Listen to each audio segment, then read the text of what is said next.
नमस्कार, मैं हूं कुमार राकेश। स्पेशल रिपोर्ट देख रहे हैं आज। और बेरोजगारों को बड़ा तगड़ा झटका। राजस्थान में बेरोजगारों को बड़ा झटका लगा है। सरकारी नौकरी की तैयारी कर रहे लाखों युवाओं को राजस्थान कर्मचारी चयन बोर्ड ने बड़ा झटका दिया है। राजस्थान कर्मचारी चयन बोर्ड की ओर से 2 बड़ी भर्ती परीक्षा को रद्द कर दिया गया है। मंगलवार को चयन बोर्ड की ओर से लिए गए ये फैसलों के बाद से लगातार इस पर सवाल खड़े हो रहे हैं। एक ही दिन में पटवारी और जेईएन जैसी दो बड़ी परीक्षाओं को रद्द करने से उधर प्रदेश के बेरोजगार भी पूरी तरह से हैरान हैं। वहीं इस पर अब राजनीति भी होने लगी है। बीजेपी ने परीक्षाएं रद्द होने पर कांग्रेस की गहलोत सरकार को निशाने पर लिया है।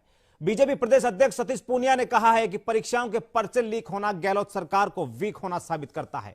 वहीं राजेंद्र राठौड़ ने परीक्षा स्थगित होने का कारण सरकार की विफलताओं को माना है। आपको बता दें कि पटवारी भर्ती परीक्षा को महज 12 दिन ही बचे थे, लिहाजा परीक्षा देने वाले अभ्यर्थी भी इसे लेकर मैदान में डटे हुए थे। लेकिन 10, 17 और 24 जनवरी को 6 चरणों में होने वाली इस परीक्षा के रद्द होने के बाद अब उनकी उम्मीदों पर पानी फिर गया है। दूसरी ओर चयन बोर्ड की ओर से कनिष्ठ अभियंता सिविल भर्ती परीक्षा को भी रद्द कर दिया गया है। 533 पदों की इस भर्ती में 6 दिसंबर को एग्जाम हुआ था, लेकिन पेपर लीक होने की बात सामने आने के बाद इसे भी बोर्ड ने रद्द कर दिया है। आपको बता दें कि 2 महीने में चौथी भर्ती परीक्षा है जो अटकी हुई है। इससे पहले पुलिस दूरसंचार के 233 पदों की भर्ती नवंबर में निकाली गई। फार्मासिस्ट भर्ती, मेडिकल ऑफिसर भर्ती 2 बार निरस्त हो चुकी है। कुल मिलाकर के आंकड़ों पर गौर किया जाए तो जिन भर्ती परीक्षाओं को लेकर के राजस्थान के बेरोजगार युवा पिछले कई महीनों से तैयारियों में जुटे हुए थे, इन भर्ती परीक्षाओं के रद्द होने के बाद और कुछ परीक्षाओं के एग्जाम स्थगित होने के बाद से वो लोग तनाव में हैं। एक अच्छी खासी संख्या पटवार भर्ती परीक्षा का जिक्र यहां पर किया जाए तो तकरीबन 13.5 लाख से ज्यादा अभ्यर्थियों ने इसमें आवेदन किया था और ये उम्मीद मान करके चल रहे थे कि कोरोना महामारी के साल के खत्म होने के साथ ही जैसे ही नए साल में परीक्षाएं होंगी तो कहीं ना कहीं उनका करियर नई ऊंचाइयों को छुएगा। और यही कारण था कि पिछले 1 साल जिस स्थिति में कोचिंग संस्थान से लेकर के तमाम शैक्षणिक संस्थान बंद थे, उस हालातों में घर पर रह करके डिजिटल माध्यमों से पढ़ाई करके वो लोग इन परीक्षाओं की तैयारी कर रहे थे। लेकिन इनके स्थगित हो जाने के बाद से बेरोजगार युवा तनाव में हैं और इसको लेकर के अब राजनीति शुरू हो गई है। आप सीधे तौर पर देख सकते हैं बीजेपी अध्यक्ष सतीश पूनिया ने कहा है कि पर्चे लीक तो गहलोत वीक। सीधे तौर पर सरकार पर बीजेपी अध्यक्ष ने निशाना साधा है सतीश पूनिया ने और साफ तौर पर यह भी कहा है कि इस प्रकार परीक्षाओं का निरस्त होना सरकार की कमजोरी को दर्शाता है। पूनिया ने कहा है कभी सरकार का उप मुख्यमंत्री लीक तो कभी सरकार के विधायक लीक, कभी पार्टी के पदाधिकारी लीक, कभी परीक्षा के पर्चे लीक। साफ तौर पर सरकार को आड़े हाथों लेते हुए एक व्यंग्यात्मक शैली में उन्होंने लिखा है कभी विधायकों की चिट्ठी लीक। इसका कारण सिर्फ एक कि प्रदेश का मुख्यमंत्री वीक। बीजेपी अध्यक्ष और विधायक सतीश पूनिया ने सीधे तौर पर सरकार को घेरा है और इन परीक्षाओं के रद्द होने के साथ ही पूर्व मुख्यमंत्री वसुंधरा राजे सिंधिया ने भी सरकार पर हमला बोला है। और इन परीक्षाओं के रद्द होने से जिस तरीके से बेरोजगारों पर एक प्रकार से तनाव का माहौल दिखाई देने लगा है, उसको लेकर के बीजेपी हमलावर हो चुकी है।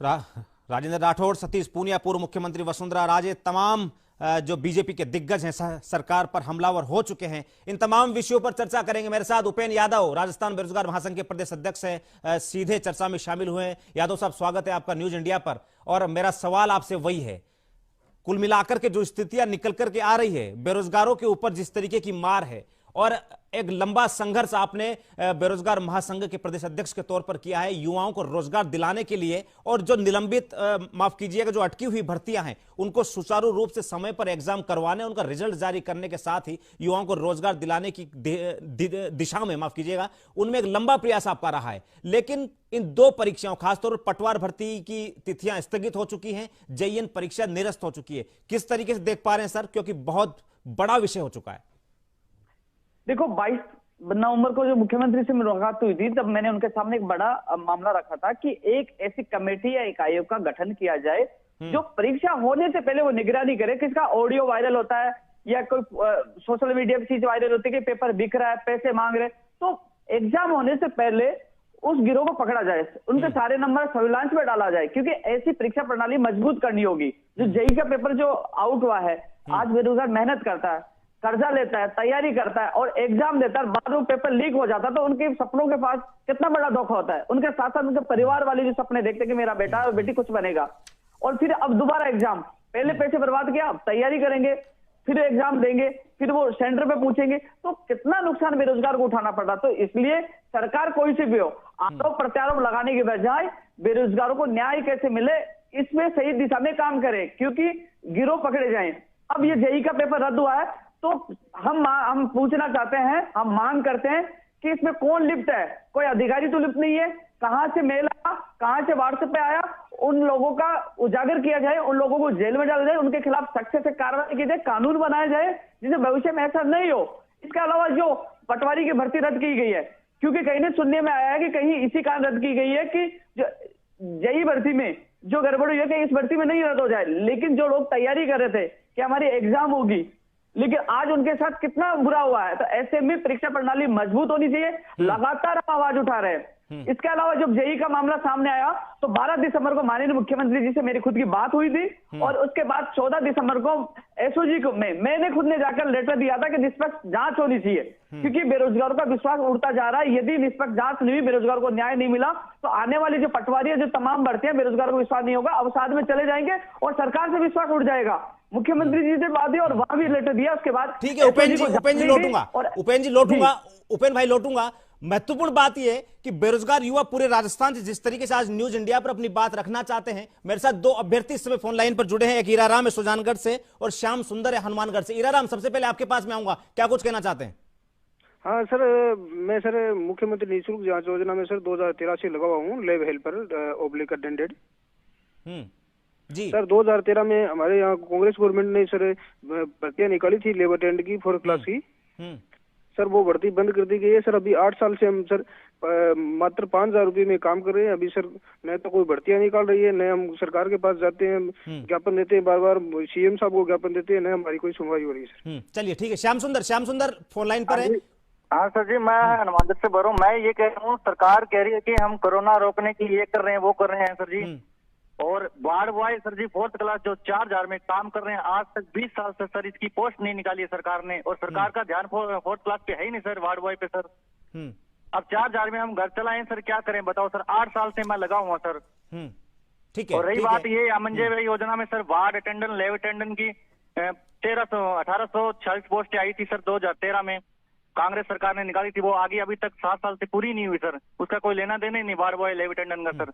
चलिए ठीक है, बहुत बहुत शुक्रिया आपका हमारे साथ जुड़ने के लिए। उपेंद्र यादव साहब, जो पीड़ा आप सुन पा रहे होंगे, जिस तरीके से बेरोजगार युवाओं की पीड़ा है, और कुल मिलाकर के उस दौर में जब कोरोना महामारी से लड़ते हुए साल भर से ऊपर का वक्त होने वाला है, और ये साल पूरी तरह से उन स्थितियों में गुजरा है जिन स्थितियों में आजीविका के साधन पर सबसे बड़ा संकट आया है। और महत्वपूर्ण बात यह है, आप खुद छात्र रहे हैं, छात्र जीवन आपने जिया है, लेकिन जिस तरीके से एक अभ्यर्थी तैयारी करता है और किन हालातों में वो तैयारी करता है, और उन स्थितियों में जब शैक्षणिक संस्थान बंद है, डिजिटल माध्यम पर तैयारी करने के लिए उसको मोबाइल में भी इन्वेस्ट करना पड़ा, उसको वो समय भी निकालना पड़ा, गरीबी में जिस तरीके से पल करके वो पिछले 8-9 महीने से तैयारियों में था कि पटवारी भर्ती परीक्षा होगी या जेईई भर्ती परीक्षा होगी, उसके मन पर क्या गुजरेगी। और वो गरीब छात्र जिसके माता पिता एक महत्वपूर्ण अपने आजीविका का पैसा लगा करके उसको तैयारी के लिए जुटाते हैं, शायद परिवार के अच्छे दिन आएंगे, लेकिन उनको अंत में ये पता पड़ता है कि पेपर रद्द हो गया या परीक्षा की तिथियां स्थगित हो गई, तो वहां पर क्या बीतती होगी।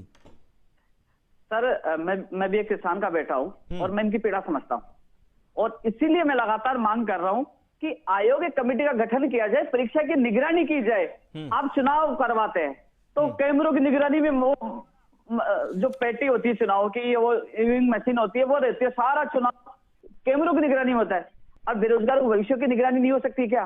क्या इनके लिए अलग से कुछ परीक्षा प्रणाली मजबूत करने के लिए कोई अलग से आयोग या कमेटी नहीं बना सकते हैं क्या? आज हर बेरोजगार अवसाद में, आज ये सोचते हैं कि फर्जी लोग लग जाएंगे, हम तैयारी करके क्या करें, एक गलत दिशा में जा रहे हैं, अवसाद में जा रहे हैं। अब 2 अभ्यर्थियों ने, श्याम सुंदर जी ने, उन्होंने चर्चा की, वार्ड बॉय की चर्चा की, और जो पहले की भर्ती की बात की 2013 से, अब चल रही है 2020-21 आने वाली है। आप सोचिए, इस दौरान 2 सरकारें थी, आज लोग मुद्दा तो बना रहे हैं, उनको तो पूछिए 2013 से भर्तियां 5 साल 6 साल क्यों लटकी रही, 7 साल हो गई क्यों लटकी रही। वो इन्हीं की नहीं, एनएम जीएनएम भर्ती 2013 आज भी लंबित है, आज भी संघर्ष कर रही है। पंचायत राज एलडीसी भर्ती 2013 आज भी लंबित है। आयुर्वेद नर्सिंग भर्ती 2013 1005 पदों आज भी लंबित है। विद्यालय सहायक, विद्यार्थी पंचायत, विद्यार्थी मित्र 7,000 वो है। इसके अलावा जो और तमाम भर्तियां हैं जिसके लिए हम लगातार संघर्ष कर, लंबित भर्तियां पूरी हो, नई भर्तियां निकाली जाए, चाहे ऊर्जा विभाग की टेक्निकल हेल्पर हो, चाहे कंप्यूटर शिक्षक भर्ती हो, चाहे ग्राम सेवक आरएस भर्तियां, नई भर्तियां निकाली जाए। लेकिन साथ साथ भर्तियां निकलने के अलावा सबसे पहले सरकार को परीक्षा प्रणाली को मजबूत बनाने होगा, यूपीएससी की तर्ज पर राजस्थान में परीक्षा प्रणाली मजबूत हो। हम लगातार कोशिश कर रहे हैं। आपने क्या कहा कि माटी कला बोर्ड बना दिया, केस कला बोर्ड बना दिया, मगरा बोर्ड बना दिया, जाति आधार पर वोट बैंक की राजनीति के लिए आपने बना दिया। अरे कम से कम युवाओं के लिए एक चीज तो बनाइए। स्पष्ट नीति की आवश्यकता, वो स्पष्ट नीति बन नहीं पाई है उपेंद्र भाई, वो स्पष्ट नीति नहीं बन पाई है। चलिए, वरुण पुरोहित साहब जुड़े हैं नेता कांग्रेस के तौर पर मेरे साथ। पुरोहित साहब, स्वागत है आपका न्यूज इंडिया पर, आपके पास आऊंगा, लेकिन उससे पहले दो अभ्यर्थी मेरे साथ फोन लाइन पर मौजूद है, सुनील पुरोहित और प्रदीप, दोनों बांसवाड़ा से हैं। सुनील, कुछ बात रखना चाहते हैं? पटवारी की भर्ती परीक्षा की जिस तरीके से तिथियां स्थगित हुई है, जेईएन भर्ती परीक्षा को लेकर के जो सवाल खड़े हो रहे, रद्द हो चुकी है। आज के दौर में 2020 का अंतिम समय चल रहा है, 2021 आने वाला है, और डिजिटलाइजेशन के इस दौर में हम बड़ी बड़ी बातें करते हैं लेकिन पेपर लीक हो जाते हैं। कुछ बात कहना चाहते हैं सुनील आप अपनी? जी सर, हमारी मुख्य मांग ये है कि सर जो 2019 के अंदर जो बजट में जो भर्ती घोषणा हुई थी बिजली विभाग और जलदा विभाग की, उनकी अभी तक सर विज्ञप्ति जारी नहीं हो पाई है। जो 2019 के अंदर ऊर्जा विभाग, जलदा विभाग की जल संसाधन के अंदर थी, उन भर्तियों का अभी तक विज्ञापन जारी नहीं हुआ। तो बेरोजगारों के अंदर ये भी रोष है कि सर जल्द से जल्द उनका विज्ञापन जारी हो। और फिर इसके अंदर सबसे बड़ी समस्या ये आती है सर, इसके अंदर बाहरी राज्यों का कोटा कम किया जाए। जबकि हमारे राजस्थान के जो स्टूडेंट है बाहर जाते हैं तो उनको कोई आरक्षण नहीं मिलता, लेकिन हमारे राजस्थान में ये रणनीति नहीं हो रही, बाहरी राज्यों का कोटा खत्म नहीं हो रहा है। और एक ये बात है कि जो सर हमारे जो पेपर होते हैं, जो सर इसके अंदर क्या पेपर ऑफलाइन किया जाए टेक्निकल हेल्पर के अंदर। चलिए ठीक है। प्रदीप कुछ बोलना चाहते हैं आप? जी सर, मतलब सर ये मैं भी सर ऊर्जा विभाग में सर आईएनजेएन की सर 2 साल से तैयारी कर रहे हैं सर, और उसमें सर हमें सर मतलब 2 बार वैकेंसी नोटिफिकेशन के लिए सर सितंबर में नोटिफिकेशन रिलीज होगा। सर हमारा एक तो सिलेबस का भी मुद्दा है सर, सिलेबस भी फाइनल अभी तक हमको मतलब बता नहीं पा रहे हैं कि हमें मतलब किस हिसाब से उसमें क्या बैंकिंग का पोर्शन है सर, उसमें 40% का। तो अभी तक सर हमारे लिए अभी तक मतलब इन्होंने सिलेबस का भी सर अभी तक हमें फाइनल करके ये नहीं बताया कि हमें कौन सी मतलब सब्जेक्ट क्या प्रिपरेशन करनी है। ठीक है। वरुण पुरोहित साहब, ये वो अभ्यर्थी हैं जिन अभ्यर्थियों को आप लगातार सुन रहे हैं। उपेंद्र यादव साहब मेरे साथ लगातार पैनल में बने हुए हैं। एक लंबा संघर्ष उपेंद्र यादव साहब ने यह किया है कि बेरोजगारों की जो परीक्षाएं हैं वो समय पर हो, परिणाम समय पर जारी हो, ताकि महत्वपूर्ण बातें उनको नियुक्तियां समय पर मिले। लेकिन जिस तरीके के हालात हैं, आज 2020 में भी जेईएन भर्ती परीक्षा रद्द हो जाती क्योंकि पर्चे लीक हो गए। इस सवाल है उन व्यवस्थाओं पर जिन व्यवस्थाओं को लेकर के हम दम भरते हैं। और सबसे बड़ी बात, स्थितियां वहां पर दुखद हो जाती है जब एक गरीब परिवार का बच्चा साल भर से तैयारी करता है, बड़े मन से एग्जाम देता है और अंत में सूचना मिलती है पेपर रद्द हो गया है, ये परीक्षा तिथि स्थगित हो गई है। वरुण पुरोहित साहब, सवाल मेरा सिर्फ यही है, उन लोगों का क्या दोष, उन बच्चों का क्या दोष जो पिछले साल भर से पूरे मन से तैयारी कर रहे हैं, लेकिन अंत में सूचना दुखद ही मिलनी है? वरुण पुरोहित साहब। राकेश जी, मैं आपको बताऊं, अशोक गहलोत जी की सरकार बहुत संवेदनशील सरकार है। मेरे भी घर में बच्चे हैं, हमको भी दुख होता है परीक्षा एंड टाइम पे अगर स्थगित होती है, लेकिन टेक्निकल रीजन से स्थगित होती है तो वो आगे फिर डेट आती है।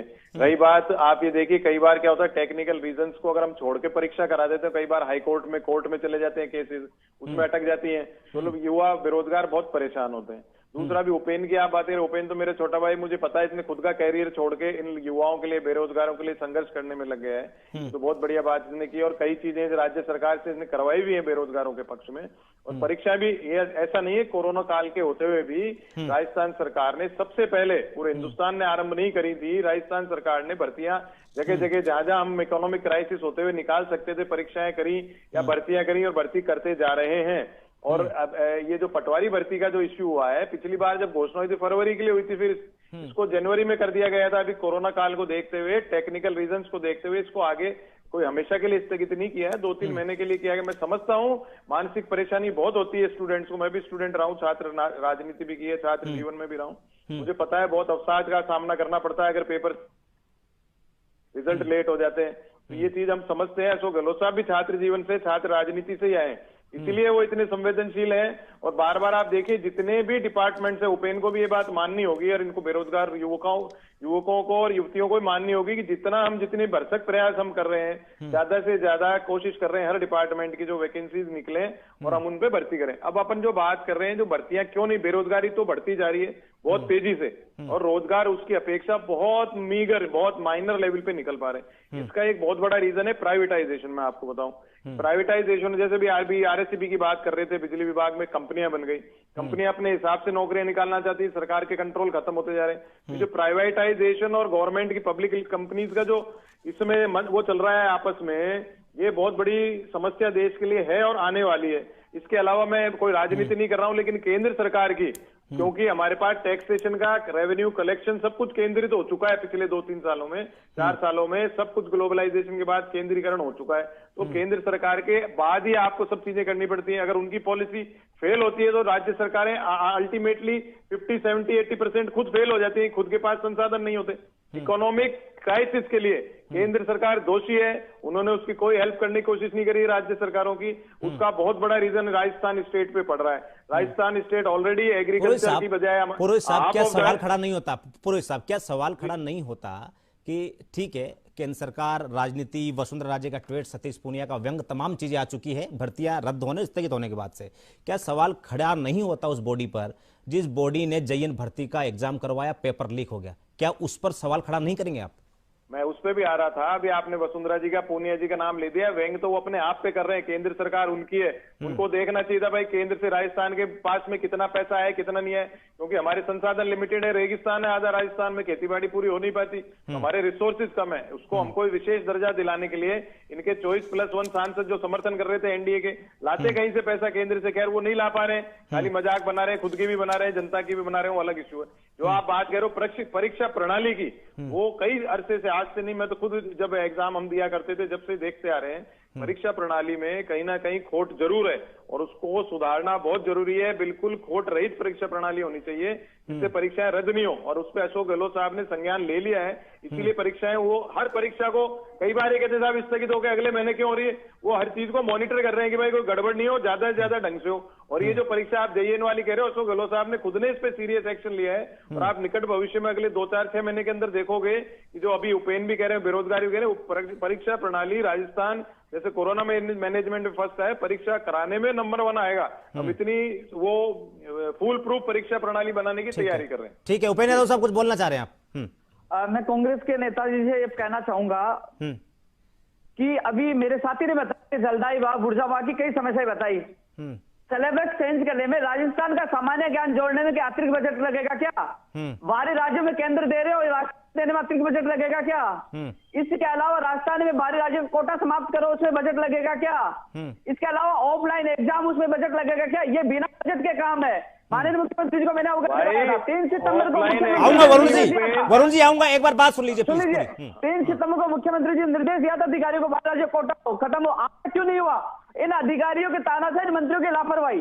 फरवरी के फर्स्ट वीक में राजस्थान में सबसे बड़ा मापड़ा उड़ाला जाएगा, और 1 जनवरी से हम जिलों में दौरा कर रहे हैं, युवाओं को जगाने की कोशिश करें, आरपीएफ की लड़ाई लड़ेगी, शिक्षा में सुधार क्यों नहीं हो पा रहा? क्यों निर्देश बेरोजगार दुखी है? आज कोई नेता, कोई है, बेरोजगारों के नाम पे राजनीति नहीं करने देंगे, क्योंकि युवाओं को न्याय मिलना चाहिए, सिस्टम में सुधार होना चाहिए, और इनको रोजगार समय पे मिलना चाहिए।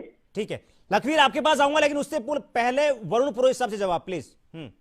उपेन का गुस्सा जायज है, बहुत संघर्षशील आदमी है, संघर्षशील आदमी है। सिर्फ उपेन जी का गुस्सा नहीं है सर, सिर्फ गुस्सा उपेन जी का नहीं है, सवाल वही खड़ा होता है जिन तकनीकी कारणों से, सिर्फ एक शब्द तकनीकी कारण बोल करके जिम्मेदारी से पल्ला झाड़ लेना। वरुण पुरोहित जी, आप खुद छात्र राजनीति से रह रहे हैं, व्यक्तिगत रूप से मैं आपको जानता हूं, लेकिन सबसे बड़ी बात ये है, छात्र क्या करेगा सर?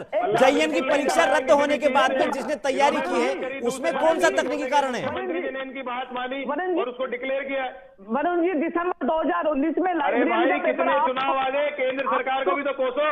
हाई कोर्ट के जजमेंट आ गए, सुप्रीम कोर्ट के जजमेंट आ गए, आप चुनाव नहीं कराओगे तो कंटेम्प्ट ऑफ कोर्ट फेस करेगी सरकार। मैं आपको कोई एक ही चीज पे, एक ही आदमी पे डालना चाहते हो, वो गलत है। सिस्टम की बात करते हो तो सीएम साहब के साथ केंद्र सरकार भी, जुडिशरी भी। आप बात राजस्थान की करिए, राजस्थान की करिए। मैं एक बात पूछना चाह रहा हूँ, चुनाव हुए वरुण जी आपकी योजनाओं के आधार पर ही उपेंद्र जी ने समर्थन दिया था। जब राजस्थान में चुनाव थे तो बेरोजगारों की आस को लेकर ही समर्थन इन्होंने दिया था।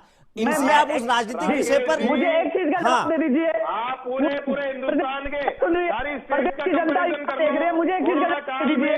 इकोनॉमिक क्राइसिस में सबसे ज्यादा नौकरियां कौन निकाल रहा है और कौन दे रहा है? वरुण जी, अरे वरुण जी धन्यवाद दिया माननीय मुख्यमंत्री जी को उस चीज के लिए, और आगे भी दूंगा। मेरी बात सुन लीजिए, एक चीज का जवाब चाहिए मुझे।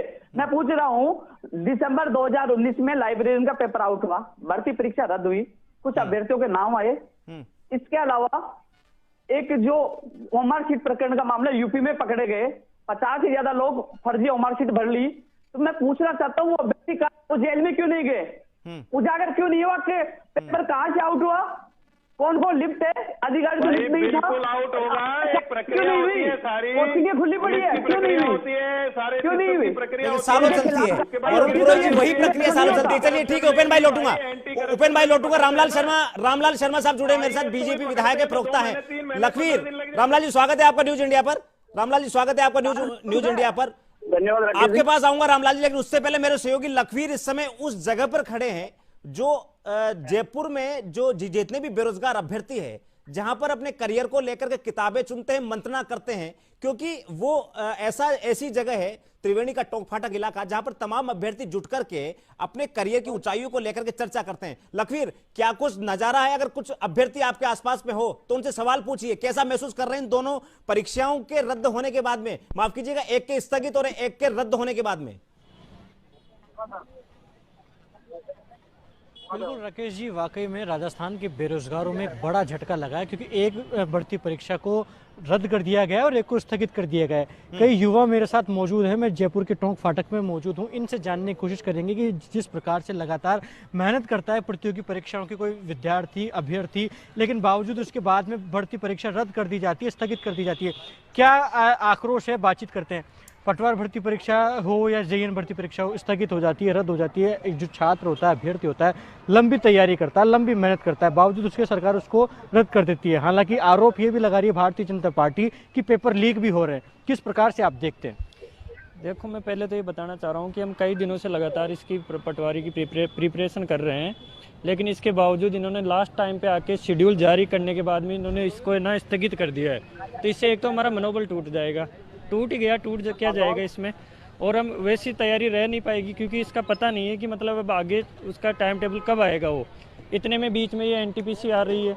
अब हम एनटीपीसी की तैयारी करें या पटवारी की तैयारी करें, इन्होंने पूरा शेड्यूल ख़राब कर दिया है।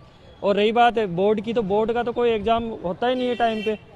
इसके तो पिछले 2 साल इसमें देख रहे हैं हम, जैसे लाइब्रेरी का एक बार रद्द हो गया, ये जेईएन का हो गया अब की बार, तो ऐसे पटवारी को लेकर भी उसका पेपर का श्योर नहीं है कि ये मतलब आउट नहीं होगा। डेफिनेटली आउट होता है, जिसमें जो गरीब घर के बच्चे हैं, तो गाँव से आते हैं, उनको एक टाइम लिमिट दी जाती है कि आप टाइम पे मतलब इस समय में आप ये कर लो, तो वो नहीं हो पाती है। अब मुझे ही देख लो, हमें टाइम दिया गया है कि मतलब आप ये पटवारी का देख के मतलब एक हम लाइफ में सिक्योर नहीं हो पाते हैं।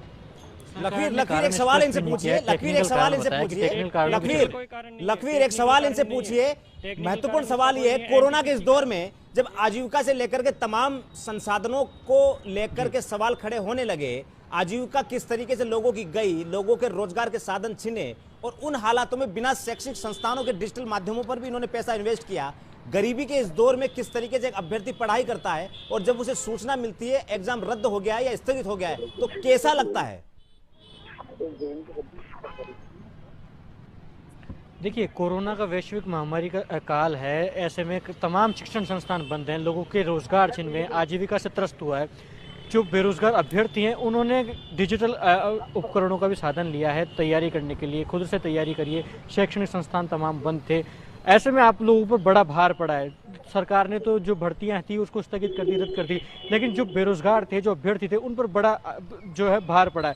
इसको किस प्रकार से देखते हैं आप? क्योंकि बेरोजगार है जो, उनमें अब आक्रोश है इस भर्तियों के स्थगित होने के बाद, रद्द होने के बाद। देखे तो जैसे कोरोना ने तो पहले ही हमारी मतलब जो चल रहा था सही से, हम क्या करते थे पार्ट टाइम, जैसे कहीं कोचिंग पढ़ा के ऐसे अपनी इनकम सोर्स कर लेते थे, फिर साथ में पढ़ाई भी करते थे। तो एक तो वो पहले से ही बंद हो रखा है। फिर हमने ये सोचा कि मतलब अब चलो टाइम पे वैकेंसी आ रही है, उसका एग्ज़ाम हो जाएगा तो हम सिक्योर हो जाएंगे लास्ट 5 से 6 महीने में, लेकिन वो भी नहीं हो पा रहा है।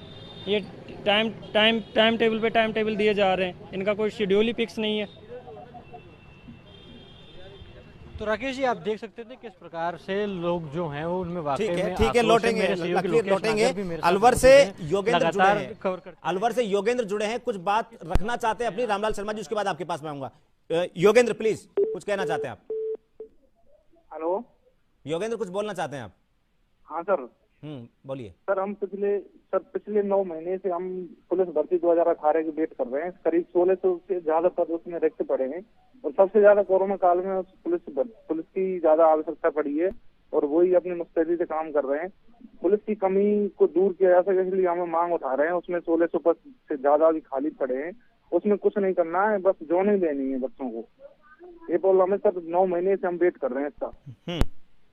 चलिए, कुल मिलाकर के जो स्थितियां निकल करके आ रही है राजस्थान भर से, वरुण पुरोहित जी, ये तमाम फोन लाइंस खुली हुई है और एक जिस पार्टी की सरकार राजस्थान में, कांग्रेस सरकार, संवेदनशील सरकार के तौर पर, संवेदनशील मुख्यमंत्री के तौर पर अशोक गहलोत साहब जाने जाते हैं, लेकिन जिस तरीके से निचले स्तर पर ये कमियां जहां भी निकली हैं, जिस तरीके से JN भर्ती रद्द हुई है, अपने आप पे कई प्रकार के सवाल खड़े कर रही है। मुख्यमंत्री जी शायद इस पर प्रसंज्ञान लेंगे और शायद हो सकता है कुछ महत्वपूर्ण निर्णय इन परीक्षाओं को लेकर के हो जाए। मैं लौटूंगा आप लोगों के पास में, महत्वपूर्ण सवाल अभी बाकी है। लखवीर, आपके पास भी आऊंगा। वरुण पुरोहित जी, आपको भी कुछ महत्वपूर्ण सवाल आपके लिए भी। और उपेंद्र यादव साहब, सबसे बड़ा सवाल, बेरोजगार अब किस तरीके से इस कोरोना महामारी के दौर में आगे तैयारी कर पाएंगे या भविष्य की भर्तियों को लेकर के आसान्वित हो पाएंगे? महत्वपूर्ण सवालों पर लौटेंगे। और रामलाल शर्मा साहब, आपसे भी महत्वपूर्ण सवाल रहेगा, क्या बीजेपी का सिर्फ ट्वीट करने का ही विरोध है या सिर्फ राजनीति का माध्यम बन चुके हैं स्टूडेंट? लौटूंगा, एक छोटे से ब्रेक के लिए रुकते हैं।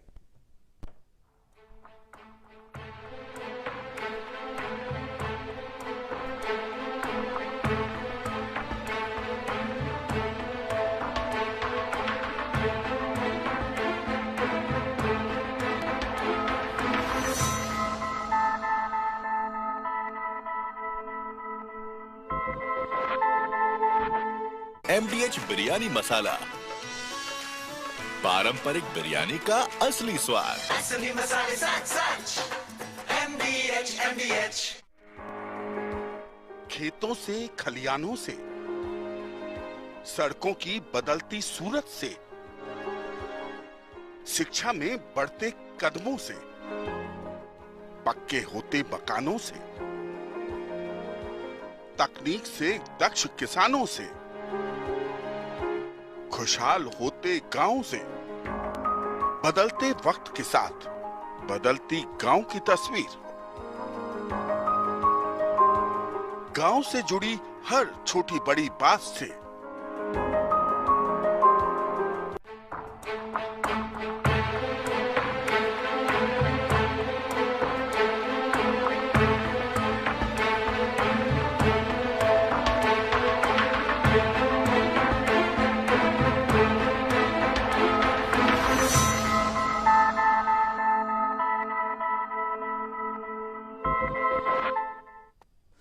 ब्रेक के बाद फिर आपका स्वागत है। लगातार चर्चा जारी है, बेरोजगारों को बड़ा झटका, और ये झटका पहली बार नहीं लगा है, इससे पहले भी कि किसी भी सरकार के विषय पर बात नहीं करेंगे, भारतीय जनता पार्टी की सरकार रही हो या कांग्रेस शासित सरकार रही हो, स्थितियां शिक्षा को लेकर के जो बनती है, कहीं ना कहीं उसका सीधा प्रभाव उन स्टूडेंट्स पर पड़ता है। जिस प्रकार की तकनीकी खामियां गिनाई जाने की कोशिश होती है या जिस प्रकार का माहौल आज 2020 के JN भर्ती परीक्षा के रद्द होने के बाद में देखने को मिल रहा है, कई सवाल खड़े हो रहे हैं। भारतीय जनता पार्टी ने पूरी व्यवस्था पर सवाल खड़े कर दिए हैं, तो वहीं कांग्रेस लीडर वरुण पुरोहित साहब लगातार हमारे साथ बने हुए हैं। उन्होंने साफ तौर पर यह कहा है कि जो भी गलतियां, जो भी खामियां जहां भी रही है, उनको दुरुस्त किया जाएगा और खुद मुख्यमंत्री जी इस पूरे मामले की मॉनिटरिंग कर रहे हैं। लखवीर सिंह शेखावत मेरे साथ, मेरे सहयोगी, लगातार उस इलाके में बने हुए हैं जहां पर स्टूडेंट अपने करियर को लेकर के रोजाना मिलते हैं, रोजाना बात करते हैं। साथ ही रामलाल शर्मा साहब मेरे साथ जुड़े हैं बीजेपी प्रवक्ता के तौर पर। लेकिन उन सबके पास आऊं उससे पहले मुरारी लाल अभ्यर्थी है झुंझुनू से, मेरे साथ जुड़े हैं। मुरारी लाल, कुछ बोलना चाहते हैं, कुछ बात रखना चाहते हैं अपनी? बिल्कुल साहब, मैं एक शोषित संविदा कर्मचारी बोल रहा हूँ। मैं 2013 में मेरी भर्ती हुई थी। मैं मुख्यमंत्री निःशुल्क जांच योजना में लगा हूँ, लैब क्लीनर के पोस्ट पे हूँ सर। 5,600 रुपए मिलते हैं मेरे को। अब गवर्नमेंट हमें वोट तो ले लेती है कि हम आपको जन घोषणा में वादा कर देती है कि संविदा कर्मियों को नियमित किया जाएगा, कुछ भी नहीं करती है। अब आप बताओ, इस भागदौड़ भरी लाइफ के अंदर 5,600 रुपये कैसे गुजारा होता है? न तो हमारा पेमेंट बढ़ाती है। नियमित दूर कम से कम मानदेय वृद्धि तो कर सकती है ना, एक कम से कम 20,000 30,000 इससे घर खर्चा चला जाए। ठीक है, शायद सरकार के नुमाइंदों तक ये बात पहुंचे। रामलाल शर्मा साहब, आपके पास आना चाहेंगे। लगातार अभ्यर्थी इस कार्यक्रम में जुड़ रहे हैं और अपनी बात रखने की कोशिश कर रहे हैं। जिस तरीके से पटवार भर्ती परीक्षा की तारीखें स्थगित हुई है, और सिर्फ तारीखें स्थगित होने का मतलब ये नहीं है कि परीक्षा की नई तारीखों की घोषणा हो जाएगी, लेकिन जो टेम्पर बना हुआ होता है, बात उस टेम्पर की हो रही है। पिछले 8-9 महीने से जिस तरीके से अभ्यर्थी जुटे हुए थे पटवार भर्ती परीक्षा का विज्ञापन जारी होने के बाद से, और कुछ लोग उसके पहले से कि इस बार पटवार भर्ती परीक्षा का विज्ञापन आएगा, उन लोगों को एक झटका लगा है, क्योंकि एक टेम्पर टूटता है, एक कंटिन्यूटी जिस बात की कही जाती है वो टूट जाती है। वही दूसरा सवाल मेरा यह कि जयन भर्ती परीक्षा रद्द हो जाती है 2020 के इस दौर में, अगर आज भी हमारी वो बॉडी निष्पक्ष तरीके से बिना पेपर आउट किए अगर एग्जाम तक नहीं करा पा रही है, तो सवाल खड़े होना लाजमी है। रामलाल शर्मा साहब, देखिए राकेश जी, सबसे पहले तो मैं कहूंगा कि राजस्थान की सरकार जो नारे देती है, स्लोगन देती है, वो बहुत बेहतरीन देती है। वो बात करती है कि मेरी सरकार संवेदनशील है, मेरी सरकार पारदर्शी है और मेरी सरकार जवाबदेही है, लेकिन इन नारों के ऊपर अमल करने का काम सरकार नहीं करती है। तो जिस तरीके से गैर जिम्मेदार बयान इनके जो नेता बैठ के दे रहे हैं, उससे तो इन युवाओं के भावनाओं के ऊपर कुठाराघात करने के अलावा कुछ बच नहीं जाता। जिस तरीके से आज इनका पेपर लीक होने की वजह से पोस्टपोन की गई और पटवारी की परीक्षा तकनीकी दृष्टि से इन्होंने निरस्त करने का काम किया। गांव का लड़का, एक जब युवा उठ के गांव शहर के अंदर आता है, तैयारी करता है, तो कोचिंग ज्वाइन करता है, उसके बाद मकान का किराया देता है और उसके बाद में बड़ी उम्मीदों के साथ कि मेरी नौकरी लगेगी, सारे वो इंतजार करता रहता है। लेकिन सरकार का एक आदेश उसके सारे सपनों को ऊपर पानी फेरने का काम करते हैं। सरकार ये पहला अवसर नहीं है, इससे पहले भी जब इनकी कांग्रेस की सरकार रही थी, जोधपुर के अंदर किस तरीके का बड़ा दिग्गी घोटाला हुआ था, तो ये घोटालों की सरकार है, भ्रष्टाचार के ऊपर इसका कोई अंकुश नहीं है। और जिस तरीके से युवाओं के ऊपर जब चुनाव होते हैं 2018 के अंदर, तो बड़े बड़े वादे इस आधार के ऊपर किए जाते हैं कि हम बेरोजगारों की समस्त मांगों को मानने का काम करेंगे। आज भी राजस्थान के अंदर 1.5 लाख पदों के ऊपर भर्तियां बंद पड़ी है, जो सरकार करा नहीं रही है। 1 लाख पद पड़े हैं जिनके ऊपर सरकार भर्ती नहीं करा रही। और दूसरी बात मैं ये कहूंगा कि सरकार संवेदनशील है, संवेदनशील नहीं है। चलिए ठीक है, वरुण पुरोहित जी जवाब लेंगे तमाम विषय पर, लेकिन उससे पहले भावना जुड़ी है रावत सर से। भावना, कुछ कहना चाहते हैं आप? हाँ जी सर, मैं तो सर 8 साल हो गए हॉस्पिटल में लगे हुए, कोई तो हमारी तनख्वाह नहीं बढ़ा रहा, ना कोई और नई वार्ड वही भर्ती निकालने लग रहा सर। चलिए ठीक है, वरुण पुरोहित साहब, कुल मिलाकर के जिस तरीके से रामलाल शर्मा जी ने साफ तौर पर जो आंकड़े गिनाए, जो चीजें कही, एक सवाल मेरा भी उसमें जोड़ देता हूं मैं। आशा सहयोगिनियां भी धरने पर बैठी हुई है, बेरोजगारों की परीक्षाएं स्थगित हो गई है, जयन भर्ती परीक्षा रद्द हो गई है, सवाल तो खड़े होंगे सर। मैंने आपको कब कहा सवाल खड़े नहीं कर, सवाल खड़े करना ही डेमोक्रेसी होती है। अभी रामलाल जी बातें बना रहे थे इतनी, इनके प्रधानमंत्री जी 7 साल से बातें बना रहे हैं। हमारी सरकार वैसी नहीं है कि धोखा दे देश को भी 2-2 करोड़ रोजगार दे देंगे, हमको वोट दे दो, थाली कटोरे बजा लो, कोरोना भाग जाएगा। ऐसा काम कांग्रेस की सरकार ने नहीं किया है। हमारी गलती होती है, हम एक्सेप्ट करते हैं, तो थाली कटोरे बजाने तक पहुंच जाते हैं। बेरोजगारी ने पूरे देश में इनके प्रधानमंत्री के जन्मदिन, पहली बार इतिहास में हिंदुस्तान के प्रधानमंत्री के जन्मदिन पे मोमबत्ती जलाई पूरे देश के अंदर बेरोजगारों ने। इसलिए कांग्रेस की बात ही करते हैं, शोभा नहीं देता ऐसी गलत बात करना। इनके मन में पीड़ा होनी चाहिए थी। 25 सांसद इनके थे, क्या लाए राजस्थान के लिए? क्यों नहीं प्रधानमंत्री पे दबाव बनाते? क्या डरते हैं मोदी जी से इतना? आप दबाव डलवाते। रेलवे को प्राइवेट कर दिया, कितने जॉब जाएंगे? LIC को प्राइवेट कर दिया, कितने जॉब जाएंगे? सरकारी संस्थान भेज रहे हो, कितने जॉब जाएंगे? सारे पूरे देश के बेरोजगार तो इनके पीछे पड़े हैं, नाम कांग्रेस का लेते हैं। ये बात सही, जो पीड़ा देश गांव की बात ये कर रहे हैं, वो इनको खुद को समझनी चाहिए। कांग्रेस के मुख्यमंत्री तो अशोक गहलोत साहब समझ रहे हैं, जब भी तो सब चीजें कर रहे हैं। आप बताइए, कोरोना काल में सबसे पहले अगर भर्तियां प्रारंभ करी राजस्थान सरकार ने प्रारंभ की। इकोनॉमिक क्राइसिस पूरे देश में सबसे ज्यादा राजस्थान के अंदर है, रेगिस्तान होने के कारण, सोर्स रिसोर्सेज नहीं होने के कारण, फिर भी हम पूरा प्रयास कर रहे हैं। और हम यहाँ आपको बता रहा हूं, टीवी पे एक्सेप्ट कर लेते हैं कोई गलती होती है। ये लोग करते हैं कि कोई एक्सेप्ट अपनी गलती को, उल्टा कांग्रेस के माथे लगा देते हैं। अभी ये तो राहुल गांधी का नाम नहीं लाए, वो भी लेने लग जाएंगे कि भाई राहुल गांधी की वजह से बेरोजगारी रही है। इनकी तो आप इनकी पॉलिटिकल IQ की तो चर्चा ही मत करो टीवी के ऊपर। हमारी सरकार की जहां तक बात है, मुख्यमंत्री जी एक एक चीज को संज्ञान में लेते हैं। आपने ये बात जो भी आप कर रहे हैं टीवी पे डिबेट, इतनी देर में उन तक पहुंच गई होगी और आपको 1-2 दिन में निर्णय देखने को मिल जाएंगे। और आप उपेन इस बात को खुद मान रहे हैं, खुद ने कहा हमने धन्यवाद दिया है। लेकिन आप हर चीज कोरोना काल में, इलेक्शन भी हाईकोर्ट कह देगा, सुप्रीम कोर्ट कह देगा कराइए, राज्य सरकार के ऊपर बर्डन हो जाता है। आप देखिए, कोरोना काल में हमारे को अतिरिक्त सहायता भी नहीं मिली, उसके बावजूद राजस्थान सबसे फर्स्ट आया मैनेजमेंट में, मेहनत कर रहा है। और हम मानदेय भी बढ़ा रहे, ऐसा नहीं है हमने डॉक्टर्स जो होते हैं, बच्चे पढ़ रहे हैं MBBS, उनका मानदेय भी बढ़ाया, सबका बढ़ा रहे। जैसे जैसे इकोनॉमिक कंडीशन ठीक हो रही है, सबका मानदेय भी बढ़ा रहे। ज्यादा से ज्यादा नौकरियां देने का प्रयास कर रहे हैं, लेकिन आप केंद्र सरकार को रोकिए प्राइवेटाइजेशन करने से। अगर प्राइवेट होने लग जाएंगे संस्थान तो नौकरियां कहां से बचेंगी? राज्य सरकार कहां से देंगे नौकरियां? संसाधन कहां से लाएंगे? प्राइवेट के पास सारा संसाधन ही प्राइवेट कंपनियों पे चला जाएगा। लेकिन बीजेपी ने तो बोल दिया सरकार फेल हो गई है। नौकरियां बीजेपी ने तो बोल दिया सरकार फेल हो गई है, गहलोत साहब वीक है। अरे भाई बीजेपी तो खुद फेल हो गई जब ये बात कर रही है। इनके तो प्रधानमंत्री 7 साल में फेल हो गए, किसान सड़कों पे पड़े, उनपे एक खालिस्तानी का आरोप। ये तो थोड़े दिन में कांग्रेस को ही कह देंगे कि हम पाकिस्तान से आए, चाइना से, ये हिंदुस्तानी है, ये हिंदुस्तान का विकास कर रहे हैं। पूरा देश देख रहा है, लाखों किसान सड़कों पे पड़े, उनसे मन की बात करने नहीं जा रहे हैं। उनके खिलाफ क्या क्या टीवी चैनलों पे प्रसारण कराते हैं। इनको खुद को नहीं रह गया, मानवता इनके खुद के अंदर नहीं है। ये एक असुरी राज है, राक्षसों का राज है, इनके अंदर मानवता है नहीं, इसलिए इनसे कोई डिस्कस करना ही बेकार की बात है। कांग्रेस पार्टी और आप देखिए अशोक गहलोत जी की सरकार है, एक एक चीज को संज्ञान में ले रही है। नहीं ले रही होते आप बता दो, पिछले 2 साल के अंदर सरकार के अंदर कोरोना काल को भी हमने मैनेज किया। आज उपेन से भी बुला के बात करते हैं, उपेन की कोई समस्या बेरोजगारों की लेके जाते हैं, उस पर भी हल निकालते हैं। ब्यूरोक्रेसी की बात आप करते हो, ब्यूरोक्रेसी हो सकता है कुछ गड़बड़ कर रही हो, कुछ बीजेपी समर्थित ब्यूरोक्रेसी भी है, कुछ ब्यूरोक्रेसी रामलाल जी के आदमी भी है उस ब्यूरोक्रेसी में, लेकिन उसके बावजूद हम लोग उसको देखो, एक कोर्ट के जजमेंट आए उसके बाद सारे मैनेज कराए। इलेक्शन कोरोना काल में हमने, इन्होंने नहीं माने, जेईई नीट की परीक्षाएं भी कराई, मैनेज करी। हम पूरी परीक्षाएं मैनेज करेंगे, 2021 में पूरी कोशिश करेंगे ज्यादा से ज्यादा बेरोजगारी दूर हो जाए राजस्थान के अंदर। हम भी खाली कटोरे नहीं बजवाएंगे बेरोजगारों से। चलिए पुरोहित जी, एक महत्वपूर्ण सवाल ये भी है कि जिस तरीके से बोर्ड अचानक से प्रेस नोट निकाल देता है, भर्ती परीक्षा स्थगित किया गया या रद्द किया गया, क्या वो कारण, जो जेन्युइन कारण जो अभ्यर्थी तक पहुंचे, वाकई में अगर 2 एग्जाम टकरा रहे हैं आपस में तो उस कारण को दिया जाना जरूरी है? केवल सूत्रों के हवाले से ये बता देना तमाम मीडिया चैनल्स के जरिए या जो भी मीडिया से जुड़े हुए लोग हैं केवल आकलन लगा सकते हैं किन कारणों से स्थगित की गई है। और ऐसी स्थिति में जब ड्रेस कोड तक तय हो गया हो, अचानक से स्थगित किए जाना, तो अपने आप में वो अभ्यर्थी सवाल तो जवाब तो मांगता है ना। अब मैं पिछले 6 महीने से जुटा हुआ हूं, अचानक से जब ड्रेस कोड, हमारे परमिशन लेटर, तमाम चीजें आने वाली हैं, अचानक से शाम को मेल आता है या शाम को सूचना मिलती है कि स्थगित हो गई है, तो एक जेन्युइन कारण भी तो सामने आना चाहिए ना उसमें। बिल्कुल जेन्युइन कारण आपके सामने आएगा। और ये आप ये देखिए, सब परीक्षाओं में कई बार देखा गया है कि 2 ग्रुप हो जाते हैं। एक ग्रुप कहता है स्थगित कीजिए, एक ग्रुप कहता है टाइम पे इसी समय कराइए। वो चीज को भी संज्ञान में लेना पड़ता है। अब रेलवे की परीक्षाएं हो रही हैं, अखबारों ने, मीडिया ने भी छापा ये परीक्षा आ रही है, ये आपस में टकरा रही है। तो एक ग्रुप कहता है साहब हमको वो परीक्षाएं देनी है, स्थगित कराइए। तो हमको सब ग्रुपों की बात भी बच्चों की माननी पड़ती है, उसको भी देखना पड़ता है। टेक्निकल रीजन क्या है वो 1-2 दिन में सामने आएगा आपके, ऐसे थोड़ी कि छुपा के आएगा, दे दिया है कर्मचारी चयन बोर्ड ने तो सामने नहीं आएगा, बिल्कुल आएगा 2-3 दिन के अंदर। मुख्यमंत्री जी ने पूरा उसको संज्ञान में ले लिया है और आप खुद उसको देखोगे, खुद हो तो कई बार खुद स्पष्टीकरण देते हैं मीडिया में आकर के।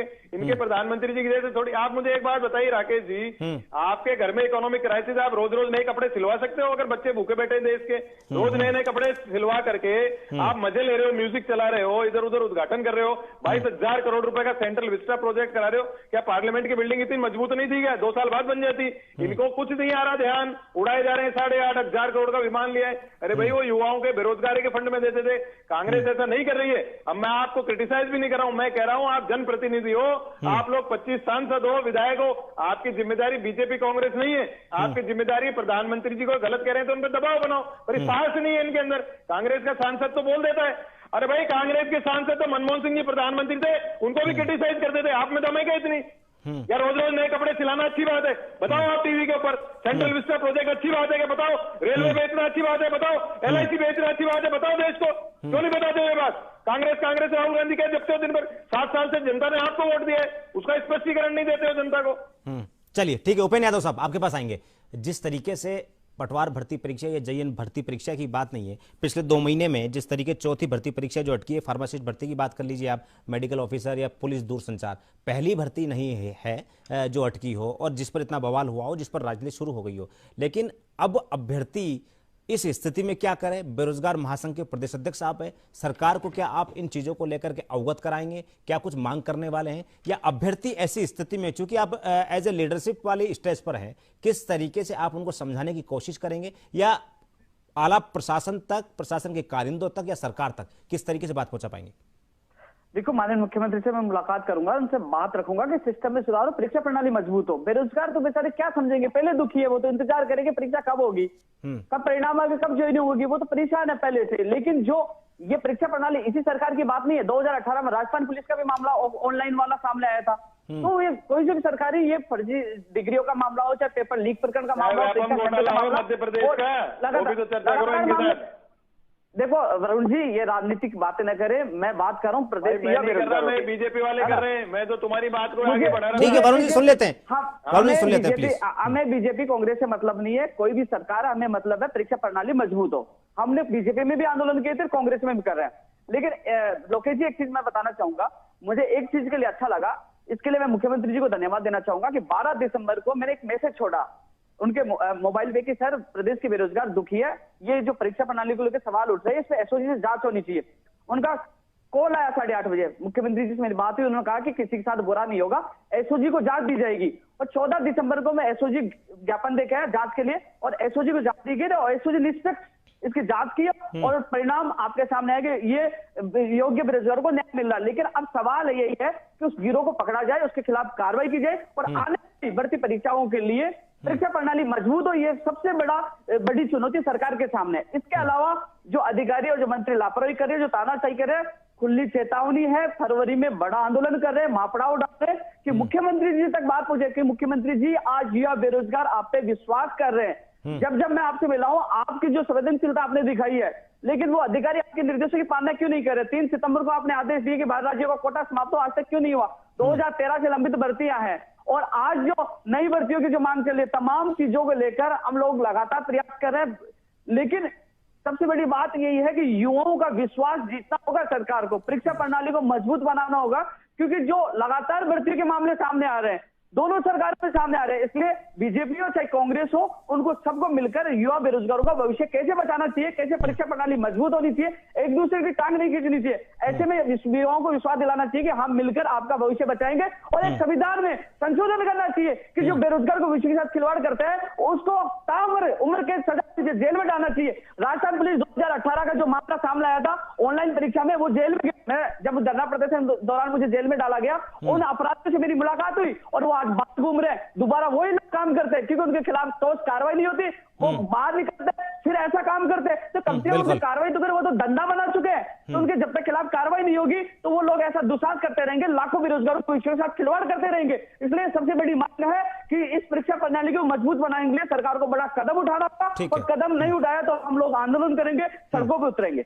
ठीक है, और महत्वपूर्ण विषय पर आपने सबसे अच्छी बात यह कही कि जिस तरीके से जो लोग तमाम गिरोह के रूप में इस प्रकार की हरकतें करते हैं, उनके खिलाफ जब तक कठोर कार्रवाई नहीं होगी तब तक शायद इन समस्याओं का हल नहीं निकलेगा। और खासतौर पर वो सरकारी मशीनरी भी इसकी दोषी है जो कहीं ना कहीं इस प्रकार की चीजों पर लगाम नहीं लगा पाते हैं। लखवीर, आपके पास फाइनल कमेंट के तौर पर आना चाहूंगा। बीजेपी ने राजनीति शुरू कर दी है, अभ्यर्थी या बेरोजगार युवा राजनीति का विषय नहीं है। किस तरीके का माहौल जहां पर आप खड़े वहां पर देखने को मिल रहा है, और भारतीय जनता पार्टी की प्लानिंग के तौर पर आगे जिस तरीके से ट्वीट उनके सुबह से लेकर अभी तक लगातार चल रहे हैं कि गहलोत सरकार फेल है, ऐसा लगता है मानो भारतीय जनता पार्टी के शासनकाल में इस प्रकार की चीजें हुई ना हो। सवाल उठता है, अभ्यर्थी जिस तरीके से सवाल खड़े कर रहे हैं इस सरकार के ऊपर, एक दौर वो भी था जब भारतीय जनता पार्टी की सरकार पर भी सवाल खड़े हुए थे।